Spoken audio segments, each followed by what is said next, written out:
চট্টগ্রামের বাঁশখালীতে বিএনপির চেয়ারপারসন ও সাবেক প্রধানমন্ত্রী বেগম খালেদা জিয়ার রোগ মুক্তি কামনায় খতমে কোরআন ও দোয়া মাহফিল অনুষ্ঠিত হয়েছে।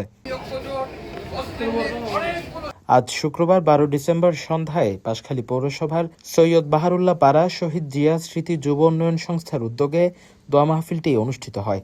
মাহফিলে প্রধান অতিথি ছিলেন বাঁশখালী পৌরসভার সাবেক মেয়র কামরুল ইসলাম হোসাইনী। বিশেষ অতিথি হিসেবে উপস্থিত ছিলেন বাঁশখালী উপজেলা বিএনপির সাবেক সাধারণ সম্পাদক ইব্রাহিম খলিল, পৌর বিএনপির সাবেক সহ সাংগঠনিক সম্পাদক মফিজুর রহমান, আমির হোসেন কোম্পানি ও আমিনুল ইসলাম সহ অনেকেই।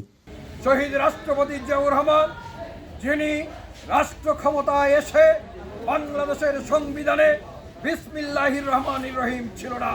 আমরা যারা মুসলমান, আমরা বিসমিল্লাহ বলে সবকিছু শুরু করি। উনি এই সংবিধানে বিসমিল্লাহির রহমানির রহিম সন্নিবেশিত করেছিলেন। অনুষ্ঠানে বেগম খালেদা জিয়ার দ্রুত আরোগ্য এবং সুস্বাস্থ্যের জন্য বিশেষ মোনাজাত করা হয়। স্থানীয়দের অংশগ্রহণে পুরো আয়োজনটি শান্তিপূর্ণভাবে সম্পন্ন হয়েছে।